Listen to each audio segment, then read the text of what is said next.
Vermont True Story. 3 siblings saw the same shadowy ghost in their Vermont home, but never told each other until years later. This happened to my mother when she was a young girl living with her family in an old house in St. Albans, Vermont. The house was over 100 years old at the time.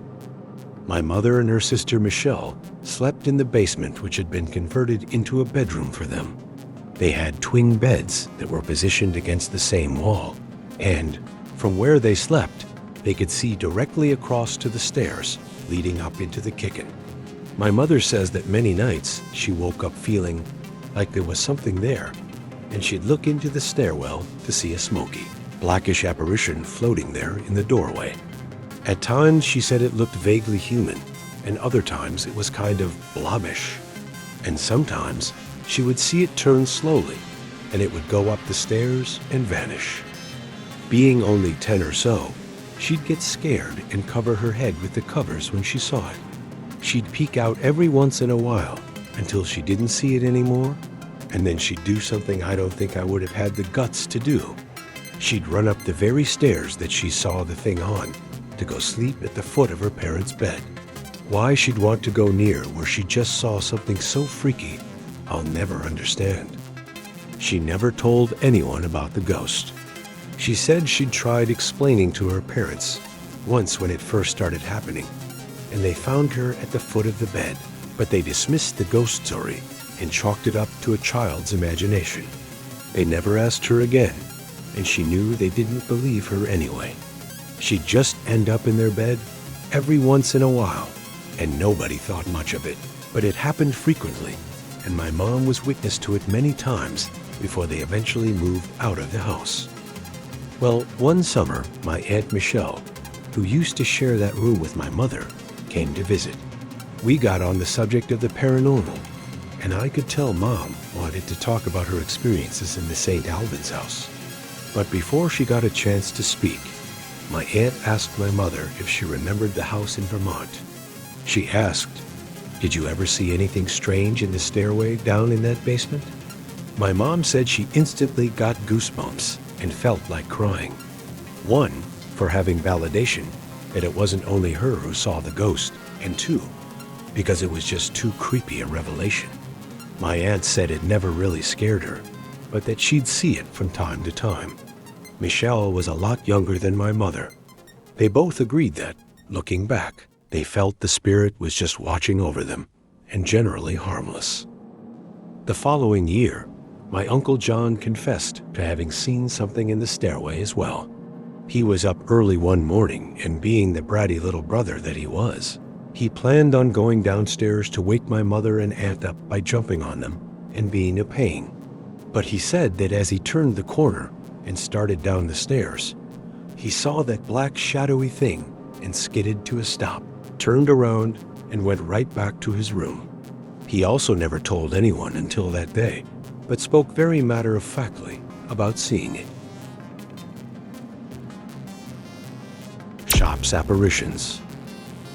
During a shop visit, Ruth saw multiple ghostly figures, each from different eras replaying moments from the past. The shops of Hartville were having a Christmas in July sale in 2005. My friend and I thought, cool, let's go. I was hoping to pick up a few ornaments. Totally unsuspecting, this is what happened. We were in the upstairs of the first shop when I saw a beautiful lady, maybe in her late teens or early 20s.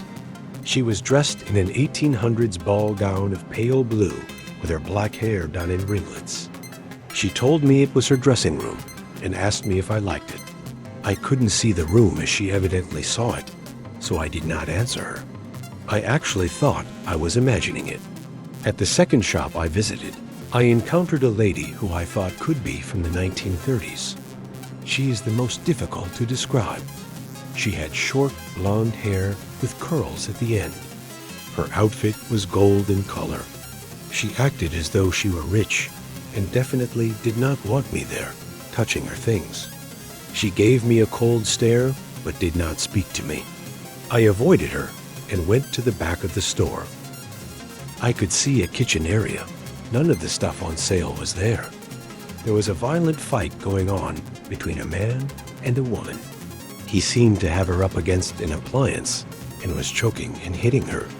I guess I got a little too close because I felt the breeze go across my cheek as he apparently slapped me. I got out of that building fast. When my friend came out of the store, I explained to her what was happening. Thankfully, she didn't think I was nuts. My friend was behind me when we walked into another shop. I stepped up the step and ran smack into a man. I stepped back real quick and stepped on her. He was a rather portly man in a green suit with a green checked vest. He also had a green bowler hat on his head. He pulled a pocket watch out of his vest pocket and looked at it. I understood that this was his shop, and he welcomed us to look around. I could see the candy sticks on the counter, cigar boxes behind the counter. It was like stepping back into the past. Well, almost. The last shop I had an experience in was very muddled. It was very crowded, and everyone was in a hurry. I got the sense it may have been a train station, bus station, or maybe a restaurant. The only spirit I saw, and not very clearly, was a woman who brushed past me, pushing me out of her way, pulling a little girl by the arm. I related these last two events to my friend as they happened, since I was now sure she would not call the little men in white. She found it fascinating. I know I do too. Not all visitors from the other side come to scare. Like this video if you believe. Subscribe for more true stories. And tell us your experience in the comments.